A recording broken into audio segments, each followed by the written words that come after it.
열왕기하 19장 20절입니다. 이제 오늘 본문 말씀 방금 읽은 대로 하나님께서 이사야를 통해서 히스기야의 기도를 응답한 그 기도 응답의 내용입니다.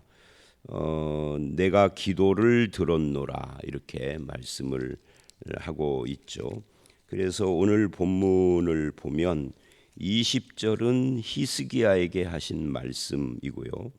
21절부터 28절은 아수르 왕에게 하신 말씀입니다. 거기에 이제 핵심들이 있죠. 그리고 29절로 34절은 히스기야에게 하신 말씀. 그래서 히스기야에게 하신 말씀이 앞뒤에 있고 가운데 아수르 왕에게 한 말씀이 있고 35절로 37절은 이제 결말을 이야기를 하고 있죠. 먼저 20절을 보시면 이렇게 이야기를 합니다. 아모스의 아들 이사야가 히스기야에게 보내 이르되 이스라엘 하나님 여호와의 말씀이 네가 아수르 왕 사네립 때문에 내게 기도하는 것을 내가 들었노라 이렇게 말씀을 해요. 우리가 어제 말씀 14절부터 19절을 보면 히스기야의 기도가 나오는데 거기에 보면은 하나님을 이렇게 말을 하죠.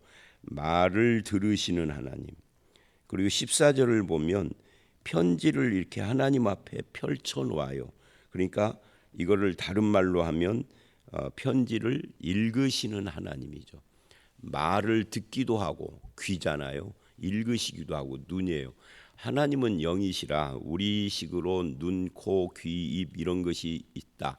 육신처럼 육체를 가진 우리처럼 그럴 수 없지만 마치 귀가 있는 것처럼 말을 들으시고 눈이 있는 것처럼 편지를 읽으시고 그러면서 16절에 살아계신 하나님이라고 말씀을 하기도 하고요.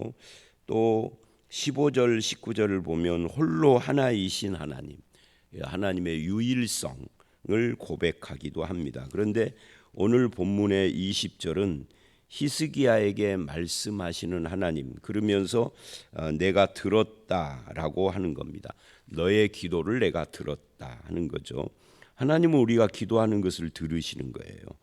편지도 읽으시고 말도 들으시고 심지어 성경을 보면 들으시고 읽으시고 뿐만이 아니라 사람의 마음의 생각도 아신다 이렇게 말을 해요. 그래서 사람이 생각하는 것만 가지고도 기도를 들으시기도 해요. 그래서 우리가 기도를 할 때 입으로 소리를 내서 기도를 보통 하지만 기도를 입으로 소리 내서 못할 경우도 많잖아요.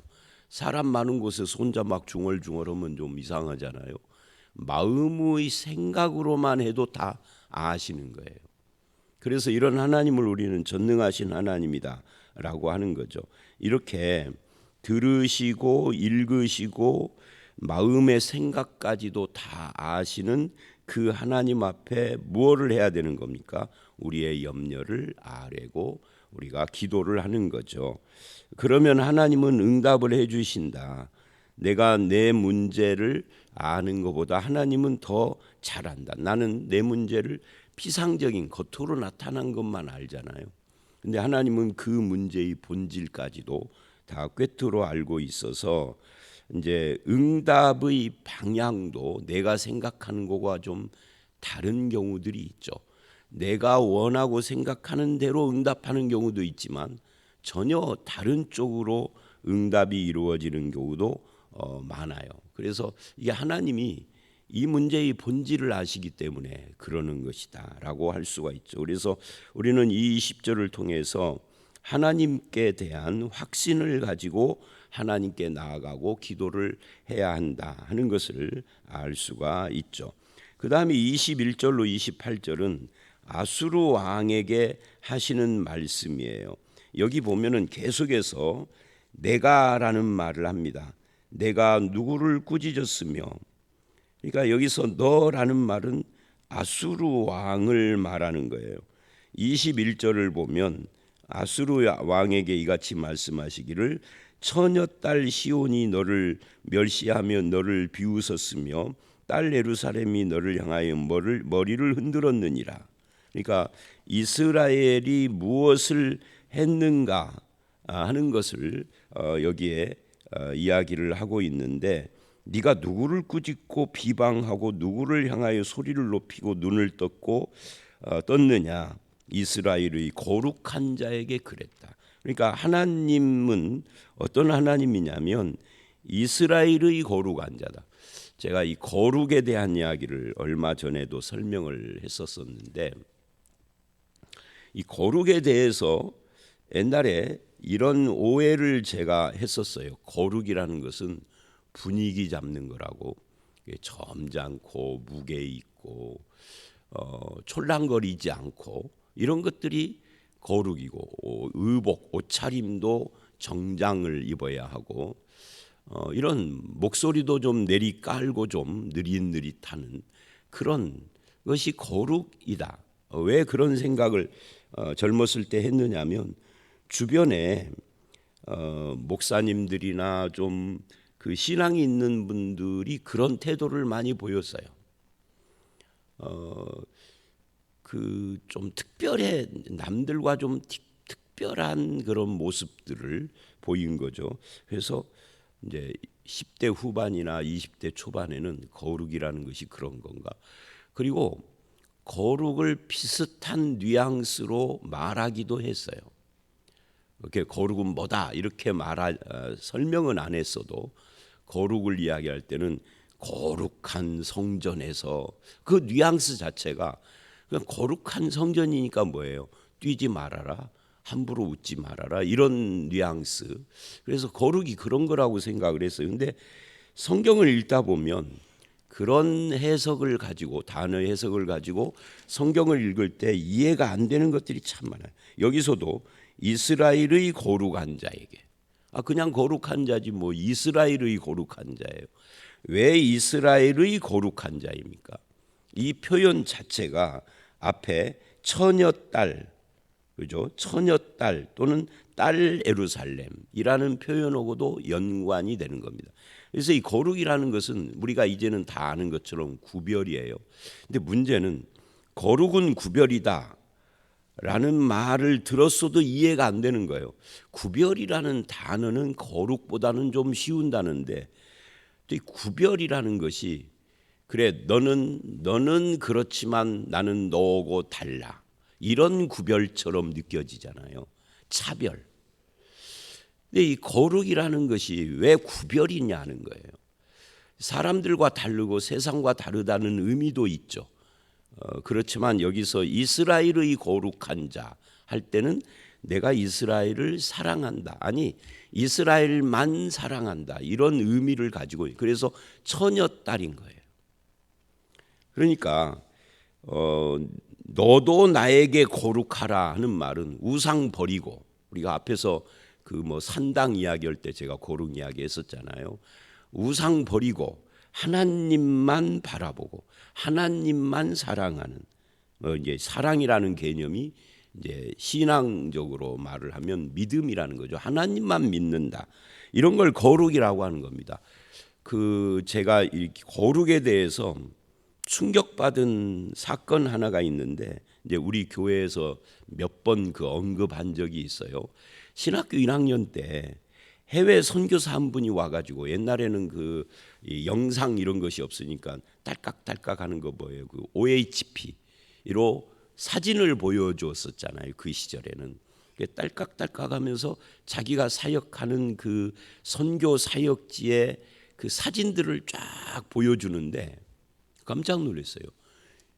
우리 한국식 표현으로 말하면 주일 무슨 예배입니까?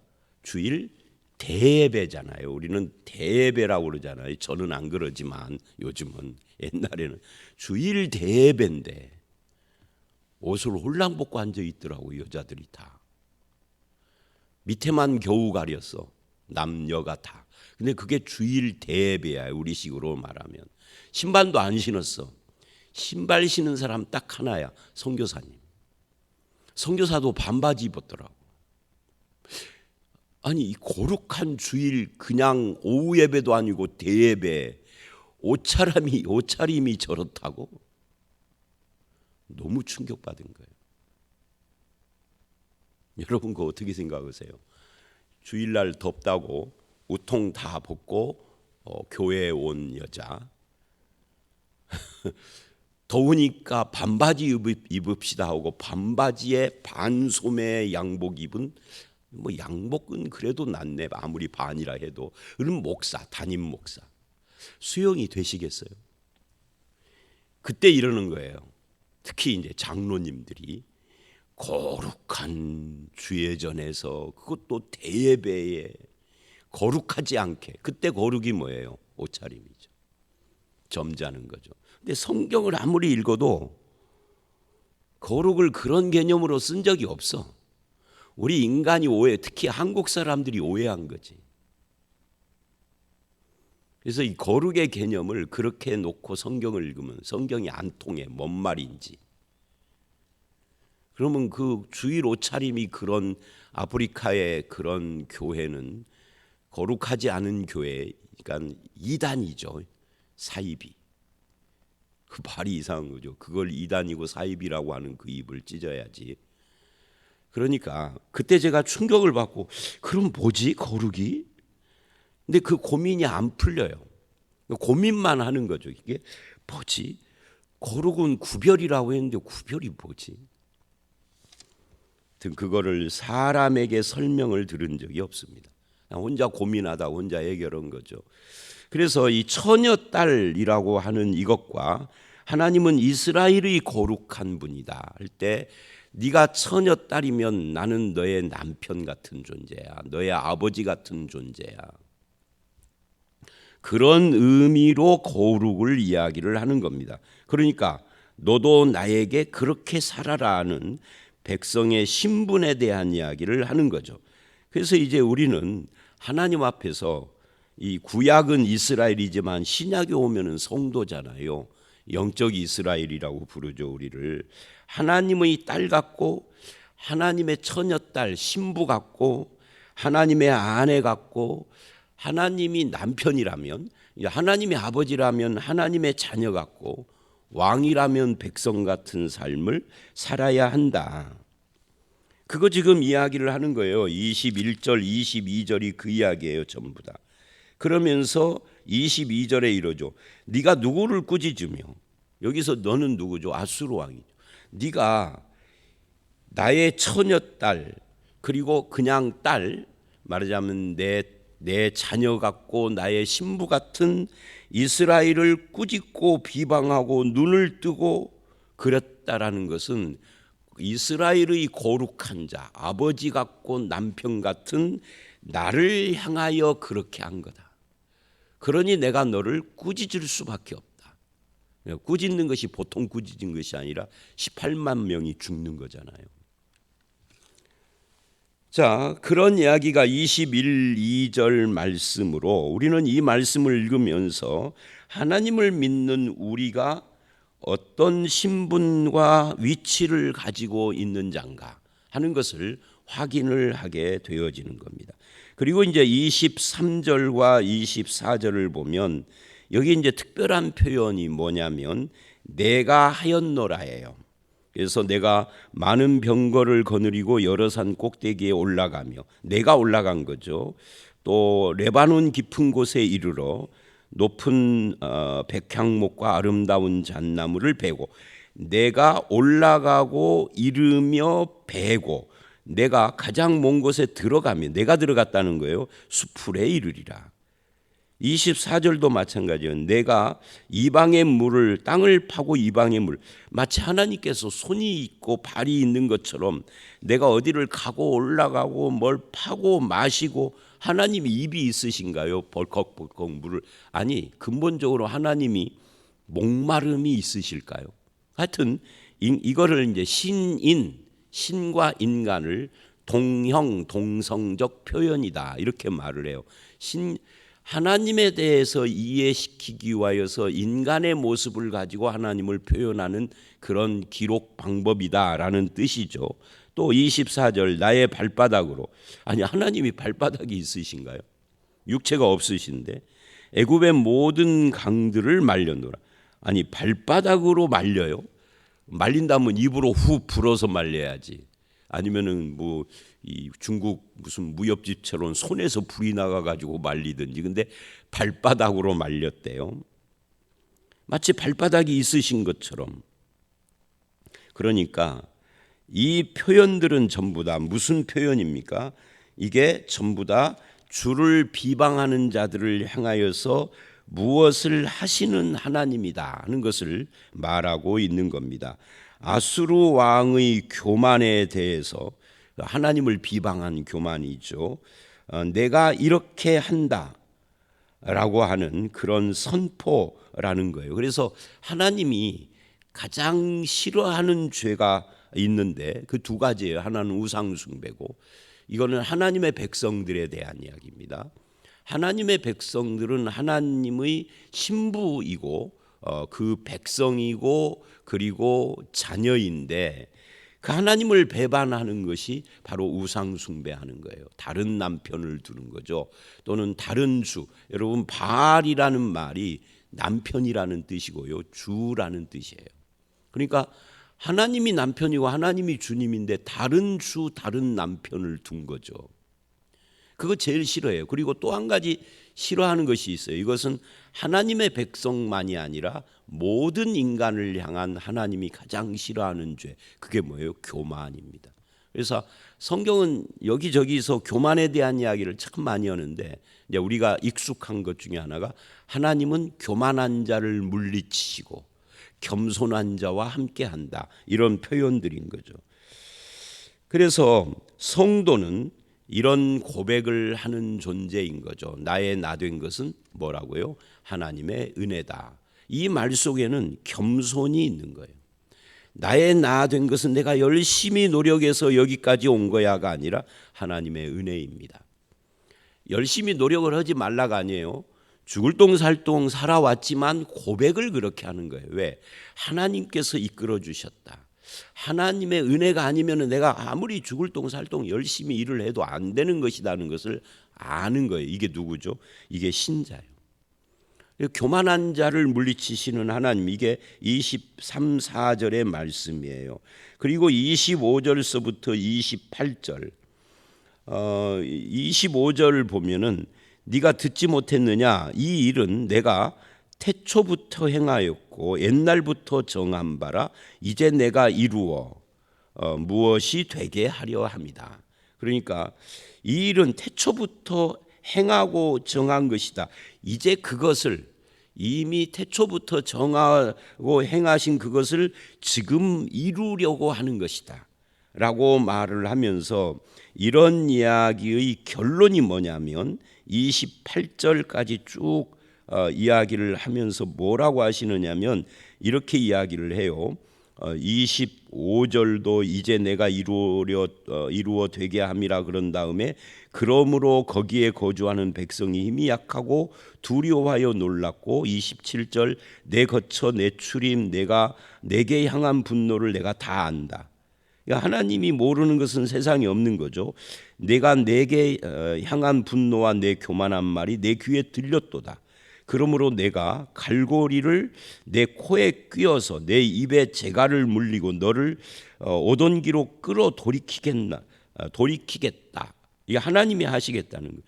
이거 옛날부터 작정된 것을 하신다는 거예요. 하나님은 이런 이야기죠. 25절로 28절까지의 말씀을 한마디로 말을 하면, 하나님은 말만 하시는 분이 아니다.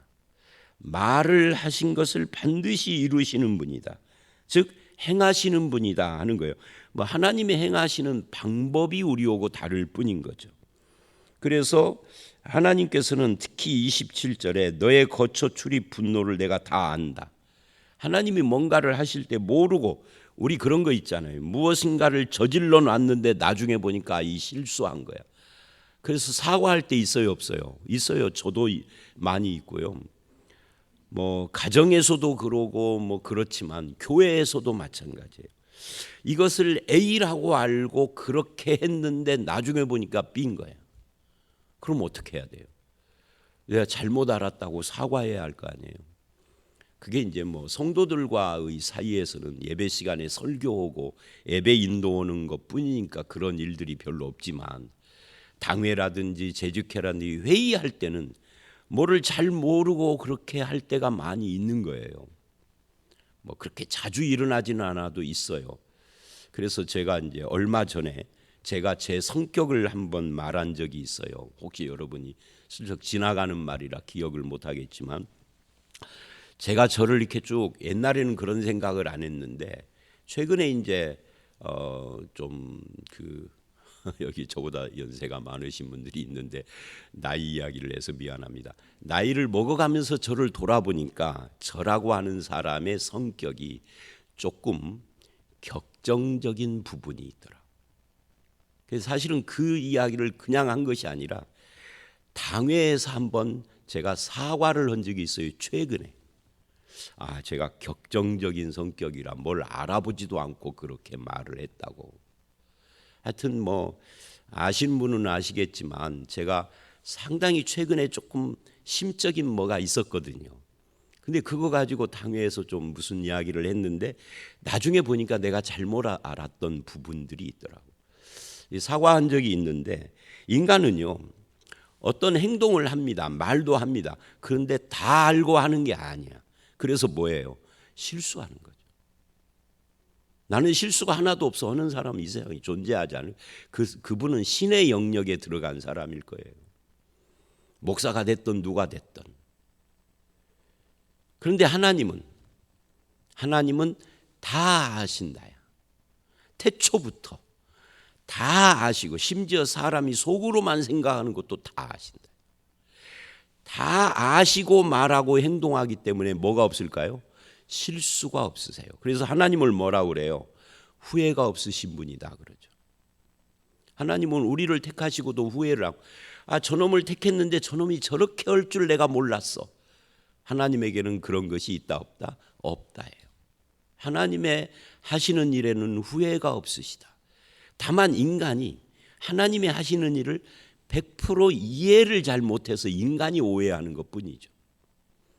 그래서 어떤 일이 내가 잘 이해가 안 되고 하나님에 대한 오해가 내 속에서 막 일어나려고 할 때는 내가 잘 몰라서 그러는갑다 하고 겸손해야 하는데, 사람은 자기가 다 아는 것처럼 하나님까지도 비방해. 아수르 왕처럼 자기 오고 안 맞으면. 이제 그런 이야기예요. 이게 28절까지. 그래서 하나님을 향한 분노와 교만한 말, 그거 하나님이 다 알고 있다라고 말씀을 하고 있는 거죠. 그리고 이제 29절서부터 34절을 보면 이제 세 번째 문단인데 히스기야에게 하신 말씀이에요. 거기 29절에 또 내게 보일, 여기서 너는 히스기야죠, 징조가 이러하다. 이사야서를 보면은 이 징조 이야기가 몇 번 나와요. 그 징조 중에 처녀가 잉태하여 아들을 낳고 이런 이야기가 나오는데, 그거는 히스기야 아버지 시대에 아하스에게 하신 말씀 중에 나와요. 근데 히스기야에게 하나님의 징조를 이야기를 하는데, 이 징조라는 것은 이 본문에서 마치 기드온이 하나님을 시험하잖아요. 양털을 놓고 양털에만 이슬이 흠뻑 젖고 마당은 뽀송뽀송하게 좀 해보십시오. 그럼 내가 믿겠습니다. 하나님이 그렇게 해줘요? 안 믿어. 이 기드온이 또 이래요. 반대로 양털만 뽀송뽀송하게 하고 마당은 이슬이 가득하게 해주십시오. 하나님이 또 그렇게 해주세요. 그래도 안 믿어. 자꾸 이스라엘 기드온이. 그래서 우리는 그 기드온의 그 본문을 가지고 하나님을 시험하지 말아야 된다라고 하는 결론에 이르는 겁니다. 근데 하나님은 참 속이 좋으세요. 이렇게 달라면 이렇게 해주시고 저렇게 달라면 저렇게 해주시는 때가 있는데 그게 결코 좋은 신앙이 아니다. 근데 여기서 이 징조라는 것은 기드온의 그런 양털 시험 같은 그런 것이 아니에요. 그럼 뭐죠? 여기 이렇게 이야기를 해요. 너희가 금년에는 스스로 난 것을 먹고. 왜냐하면 금년에는 여러분이 이제 요즘은 우리가 농경 사회가 아니고 그래서 곡물 같은 것도 다 외국에서 수입해서 먹고 우리나라 농사는 좀 옛날에 비해서 엄청 많이 줄었잖아요. 그러나 이제 농사가 주업이었던 옛날을 한번 생각을 해보세요. 올해 먹는 것은 언제 수확을 얻은 거죠? 작년에 수확을 얻은 거예요. 작년에는 아무 일이 없었어. 그러니까 작년에 수확 얻은 것을 올해 먹는 거죠. 그래서 금년에는 스스로 난 것을 먹는 겁니다. 그리고 내년에는 그것에서 난 것을 먹되, 그러니까 금년과 내년은 이제 농사해서 난 것을 먹는 거예요. 그런데 농사를 짓지 않지만 그런데 그렇게 먹을 수 있어요. 근데 3년에는 뭐죠? 3년은 지금 이스라엘이 예루살렘이 아수르에 포위돼 있어서 농사를 못 짓는 거예요. 그 3년째는 이제 우리 굶어 죽게 생겼구나 하고 있는데 뭐라고 그러냐면 심고 거두며 포도원을 심고 그 열매를 먹으리라.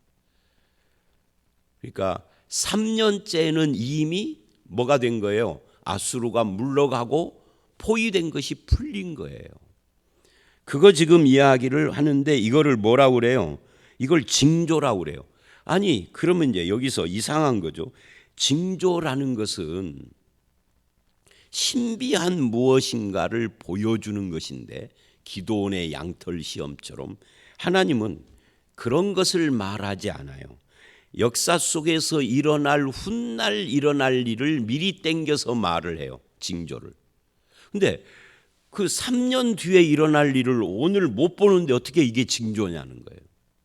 아까 내가 이사야서 이야기를 했잖아요. 히스기야의 아버지에게 네가 구하라 내가 너를 구해주겠다. 기도해라는 건 내가 구해주겠다 그래요. 아하스가 안 구하겠다 그래. 아수르하고 동맹을 맺었기 때문에. 그때 하나님이 그래 네가 안 구해도 내가 징조는 보여줄게 하고 처녀가 잉태하여 아들을 낳아요. 그게 징조야.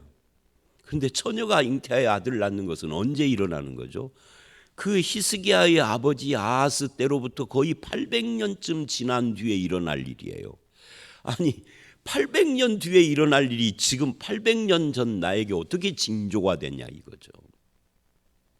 근데 성경에 하나님은 그렇게 이야기를 해요. 내 눈에 보이는 양털로 징조를 말하지 않아요. 그러니까 이런 거죠. 800년 후에 처녀가 잉태하여 아들을 낳고 메시아가 올라면 지금 이스라엘이 안 망해야 할 거 아니에요. 유다가 다윗의 혈통에서 와야 하니까. 아니 에레미야서처럼 망해가지고 바벨론의 포로로 끌려가도 그래도 이스라엘 민족 자체가 안 사라져야 회복되고 그래야 처녀가 잉태하여 아들을 낳는 예수 그리스도가 오는 일이 이루어질 거 아니에요.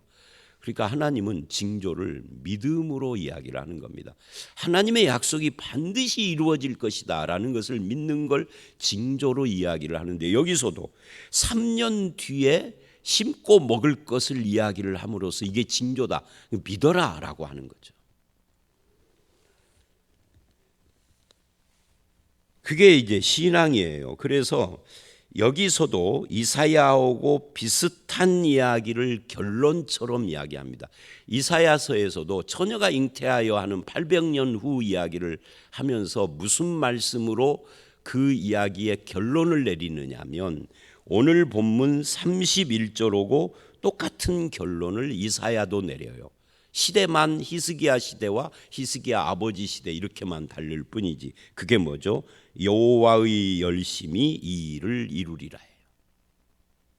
800년 후에 일어나는 일을 내가 어떻게 알고 그것 지금 이 위기 속에서 믿음으로 적용할 수 있나요? 하고 반문하는 사람들에게 아니 그 네가 하는 것이 아니라 여호와 나 전능하신 우주의 창조자요 섭리자이시고 다스리는 왕이신 그리고 너의 남편 되고 아버지 되시는 나의 열심히 한다니까 라고 말한다고. 여기 히스기야도 아니 지금 포위되어 있는 마당에 지금 먹을 것이 점점 떨어져 가고 있는데 그 일이 이루어질 걸 어떻게 할까요? 했더니 뭐라고 그래요? 아니 네가 하는 것이 아니야. 내가 해. 나의 뭐가 한다고요? 나의 열심히 이 일을 이룰 것이다. 네가 나를 못 믿냐? 나의 열심을 못 믿냐?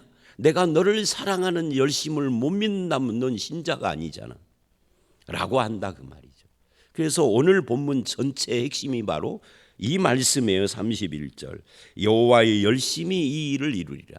이 일을 이루기 위하여서 하나님은 보기도 하고 말하기도 하고 듣기도 하고 발로 밟기도 하고 마음의 생각까지도 알기도 하고 그리고 약속하시는 거예요. 너를 구원하겠다고. 그 약속을 어떻게 믿죠? 그 징조를 여호와의 열심을 믿어라 이렇게 말을 하는 겁니다. 이건 우리에게도 똑같은 거죠. 여러분의 삶을 향한 여호와의 열심 이거 믿으십니까? 이걸 믿는 것이 신자예요. 그리고 또 한 가지를 말을 해요. 34절을 보면 이 여호와의 열심이 무엇하고 연결이 되느냐면 다윗을 위하여 구원하리라예요. 다윗을 위하여가 뭐죠? 다윗을 위하여를 한 단어로 요약을 하면 다윗 언약입니다. 다윗과 약속하신 것 때문에 너를 구원하는데 그 구원을 여호와의 열심으로 하겠다 그 말. 그러니까 결국 이 31절과 34절을 합하면 다윗과 언약한 것을 성취하기 위하여서 여호와가 열심을 발동시켜서 그것을 반드시 이루겠다. 그럼 다윗 언약의 핵심이 뭐죠? 예수 그리스도가 오신다예요. 그래서 구약 성경은 전부 다 예수님이 오시는 것에 초점을 맞추고 있는데 놀랍게도 신약은 그 예수님이 오셔서 이루어진 시대 후에 내가 살며 그 예수님을 나의 주님으로 모신 자들이 우리예요. 우리 속에도 여호와의 열심이 발동되어 있다 하는 것을 알 수가 있죠. 그리고는 그날 밤에 35절로 37절 아수르 군대가 아주 몰살을 하고 그리고 아수르 왕 사네립은 도망갔는데 도망가가지고 죽어요. 누구에게 죽어요? 아들들에게 죽어요. 아들들이 반역을 일으킨 거예요. 도망가서 가자마자 죽은 건 아니에요. 근데 역사 기록을 보면 성경은 이것이 여호와의 사자가 그렇게 해서 아수르 왕이 도망가고 이렇게 하지만 역사에서는 여호와의 사자의 어떤 활약 이런 것은 빼버리고 이런 기록을 하죠. 그 아수르 왕 사네립이 자기 본국에서 정세가 이상하다라는 낌새를 눈치를 챈 거예요. 그리고 돌아갔다가 자기 신의 신전에 들어가서 제사를 하는 중에 아들들에게 배반당해서 죽었다. 이렇게 기록을 하는데 성경은 역사가 기록하지 않는 부분, 여호와의 사자의 활약과 하나님의 약속 부분을 지금 말하고 있는 거죠. 어쨌든 오늘 본문은 결국은 하나님은 듣고 보고 행동하시는 분이시다. 하나님께서는 자기 백성을 향하여 거룩한 분이시다. 그리고 하나님은 다윗 언약을 이루기 위하여서 열심으로 하나님의 약속을 반드시 이루시는 분이 우리의 하나님이다 하는 것을 말씀을 하십니다. 저와 여러분이 여호와의 열심을 가지고 역사하는 하나님을 믿고 의지하는 그런 성도가 되시기를 주의 이름으로 축원합니다. 함께 기도하겠습니다. 하나님 아버지, 우리의 기도를 들으시고 우리의 마음의 생각까지도 아시며 하나님 우리를 하나님의 백성이요 자녀요 신부라고 부르시는 거룩하신 하나님, 하나님께서 하시는 일은 열심을 가지고 그 약속을 이루어 가시는 그런 일을 하시는데 우리가 바로 그 하나님의 열심의 대상이라는 것이 너무나 감사합니다. 우리의 삶에 모든 염려, 불안, 근심, 걱정 내려놓고 아버지 하나님의 열심을 믿는 저희들이 되게 해 주시옵소서. 예수님 이름으로 기도드렸사옵나이다. 아멘.